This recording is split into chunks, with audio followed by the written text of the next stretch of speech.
In the deep core region within the Titan system, there are 11 planets surrounding the star Titus, where Aubrey is the 9th planet, a gas giant that is surrounded by 3 moons, one of which is Ceres. As we enter this moon, it's a very dark place because of the little light that arrives. The only source of light here is that reflected from Titus on the surface of Aubrey. Through the shadows of Ceres, we find many cities on its surface. One of them, Canaan, which is located at the base of Sokar volcano, which gives energy and warmth to the city.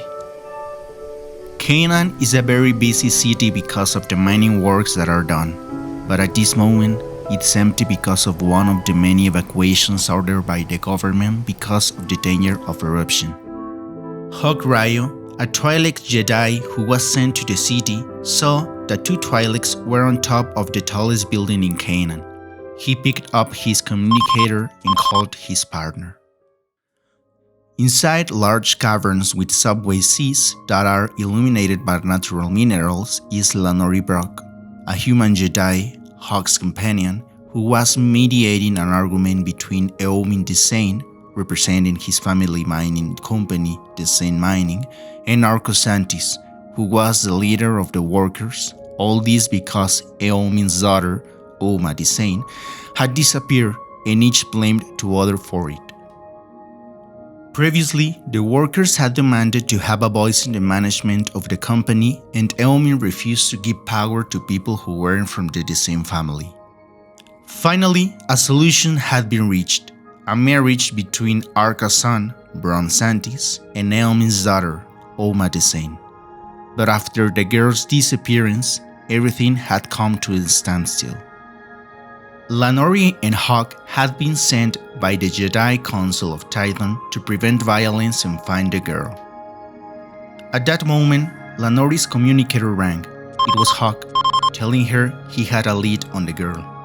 At the spaceport, the Twi'lek saw a Chicagoan ship registered to Baron Volnus Ryo, Hawk's brother.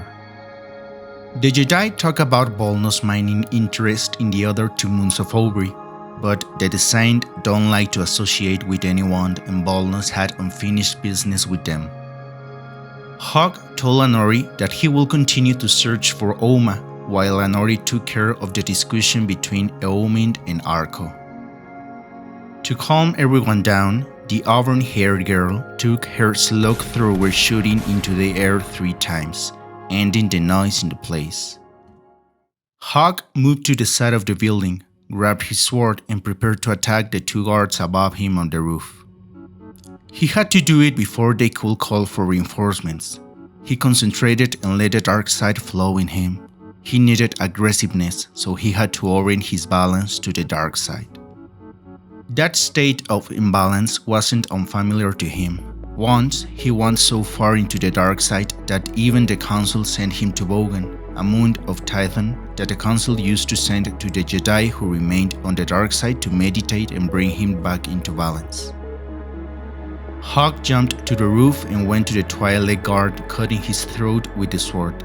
He grabbed the other Twi'lek with the force and stabbed him. Hawk Ryo saw the one he killed and recognized him. It was Dion Arla, one of his brother's personal guards. He took a deep breath to keep his concentration not to be tempted to the dark side. He opened the door and entered to the building. 2 rooms with slightly open doors was what Hawk Ryo found.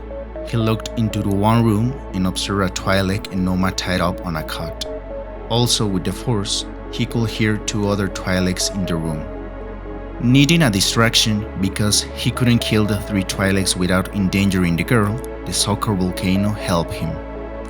The eruption started earlier than expected, causing much noise, expelled lava and rocks flying through the sky, and at that moment, Hawk Ryo rushed and grabbed his sword with his right hand and a knife with his left hand. He entered the room and threw the knife at one of the guards. Hawk went straight for the last 2 guards when they both turned and saw him. They shot at him and the Jedi jumped to avoid the bullets. Kicking one of the Twi'lek in the face, Hawk took his sword and slashed the guard's chest. He looked at the other Twi'lek and with the force pushed him into a window, drowning out his scream by the loud noise of the volcano eruption. He grabbed the girl and pulled her out of the place. Hawk tried to communicate with Lanori, but the ash from the volcano prevented. Waiting for the discussion to settle, Lanori was sitting down when she received from a servant a Vismont, a red wine that in Skagora she had already tasted. She raised the glass to his lips, and before taking a sip, she paused because noticed a bitter aroma coming from the glass. She knew the smell of wine, and this wasn't it. She turned to the servant and saw the man run away in fear. Lanori grabbed the servant with the force and dropped him on the table. She approached him and forced him to drink the wine. He refused, and after trying to run away, said he wouldn't drink it because it had poison in it. It was at this moment that Lanori realized that there was a traitor who would have helped in the kidnapping of Eomin the Saint's daughter and who would try to kill the Jedi. Lanori told Mr. Desane that there was a traitor among them, and that was the servant. Eomin surprised to see who the traitor was, Betolo. The servant, Betolo, confessed that he had done it because he didn't want to be a servant forever and Eomin will never make him a member of the Desane family. Mr. Desane angrily asked him where his daughter was, when at that moment Lanori received a communication from Hawk mentioning that he'd had Oma safe and sound. Back in the caves, Oma tells her dad that she will not marry Bronn. She doesn't agree to be an object they can deal with and use to calm a dispute and arguments about business. This caused another major argument.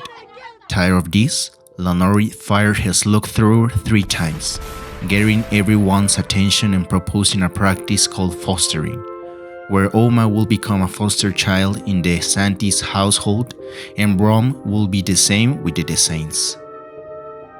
They will spend 6 months with one family and 6 months with the other. The workers will have a voice through Bronn, and Oma will have first hand about the workers' lives. Oma thought this proposal was a good fit. All the details were agreed, and after finishing their work, the 2 Jedi met at the Ceres spaceport. Lanori mentions that she will go to Tython because the council needs her on emergency. On the other hand, Hawk says that he will go to the Fury's Gate because there was the Fury station. Lanori told Rayo that it had been a pleasure to have war with him. Hawk shook hands with her. "May the Force be with you, Ranger Rock," Hawk told. Lanori smiled.